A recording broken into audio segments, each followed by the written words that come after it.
ওলির বেলায়েত এক জায়গায়, হুজুর গৌসুল আজম আব্দুল কাদের জিলানীর বেলায়েত আরেক জায়গায়। এটাকে এত সুমহান করেছেন আল্লাহ, কতটুকু উপরে নিয়ে গেলে একজন বলতে পারে আমার কদম সমস্ত ওলিদের গায়ের উপর। বুঝতে পেরেছেন? সেই কারণে নাম হয়ে গেছে কি গৌসুল আজম। আমাদের কিছু ভাই থাকে, আমি গৌসুল আজম বলাতে একজন খুব রেগে গেছে, রেগে গিয়ে গৌসুল আজম কেন বললেন?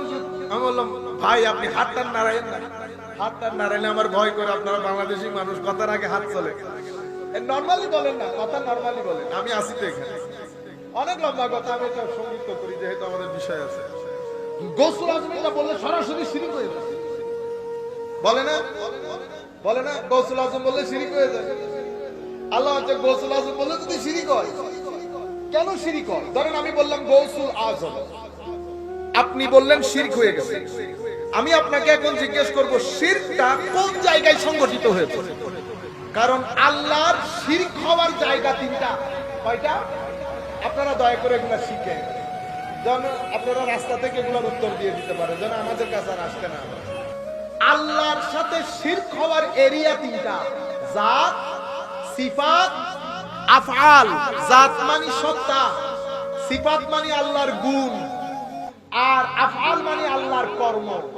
তো আপনি যদি আমাকে বলেন শিরক হয়েছে, অ্যাক্সিডেন্ট হয়েছে, তো আমি আপনাকে জিজ্ঞেস করব না অ্যাক্সিডেন্ট কোথায় হয়েছে, ঢাকা সিটাং রোডে হয়েছে নাকি ব্রাহ্মণবাড়িয়াতে হয়েছে?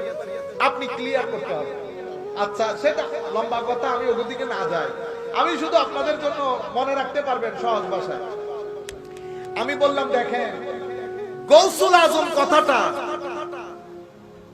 গত হুজুর গৌসুল আজমের পরে আজকের দিন পর্যন্ত বাংলাদেশের যেই প্রান্তে যাবেন যান, পৃথিবীর যেই প্রান্তে যাবেন যান, সবাই এক বাক্যের নাম বলে না, কি বলে? গৌসুল আজম।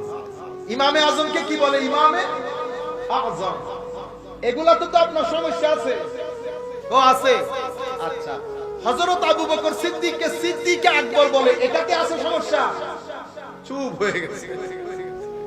হযরত আবু বকর সিদ্দিকের নাম কি? সিদ্দিকে আকবর। সিদ্দিকে আকবর। তো অন্যান্য সাহাবায়ে কেরাম কি মিথ্যা বলেছেন? না, মিথ্যা বলেন না, সবাই সত্যবাদী। কিন্তু সিদ্দিকিয়াতের দুনিয়ার মধ্যে হযরতে আবু বকর সিদ্দিককে আল্লাহ যেখানে তুলেছেন সেখানে আর কাউকে তুলেন না। কিন্তু আপনি যদি সিদ্দিকে আকবর শরীয়তের দৃষ্টিতে চিন্তা করেন, তো সিদ্দিকে আকবর একমাত্র আল্লাহ। কেন? কোরআনে পাকের মধ্যে আল্লাহ ঘোষণা করেছেন, ওয়ামান আসদাকু মিনাল্লাহি কিলা, আল্লাহর চেয়ে বড় সত্যবাদী কে? তো আল্লাহ বলছে আমার চেয়ে বড় কেউ সত্যবাদী নাই। আপনি নাম দিয়ে দিলেন কি? সিদ্দিকে। সিদ্দিকে কবির বললো ধরা যাইতো, নাম দিয়ে দিয়েছেন সিদ্দিকে আকবর, সুপারলেটিভ ডিগ্রি। এর উপরে আর কোন degree? The greatest. The greatest. তো যখন বলছেন দ্য গ্রেটেস্ট, গ্রেটেস্টের উপরে তার কোনো গ্রেটেস্ট নাই। তো আপনি এটা কেমনে বললেন? কোরআনে তো আল্লাহ বলছে আল্লাহ সবচেয়ে বড় সত্যবাদী। সিদ্দিকে আকবর। পুরা পৃথিবীর বুকে ফেসবুক নাই, মিডিয়া নাই, পুরা পৃথিবীর বুকে সিদ্দিকে আকবর। এর পরের সাহাবীকে উমর রাদিয়াল্লাহু আনহু। টাইটেল কি? ফারুকে আজম। তো ফারুক তো সত্য মিথ্যার মধ্যে ফারাককারী আমার আল্লাহ, কিন্তু আপনি উমরকে বলছেন ফারুকে আজম, সবচেয়ে বড় সত্য মিথ্যার মধ্যে ফারাক সৃষ্টিকারী। এখানে শিরক বলবেন? বলবেন না, না, সব জায়গায় শিরক হয় না। এটা প্রত্যেক সাহাবী যার যার অবস্থান।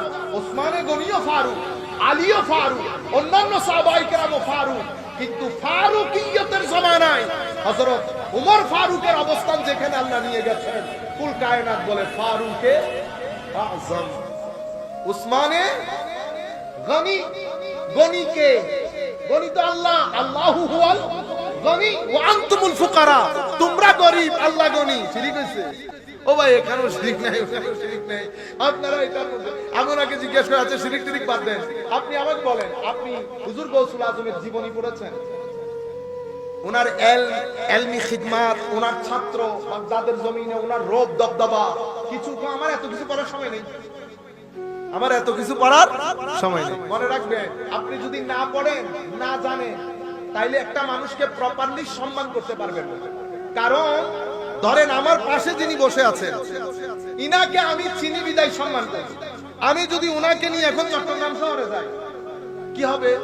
দেখতে সুন্দর স্মার্ট হিসেবে মানুষ হয়তো একটা চেয়ার দেবে, কিন্তু উনার যে অ্যাকচুয়াল সম্মান সেটা দিতে পারবে না।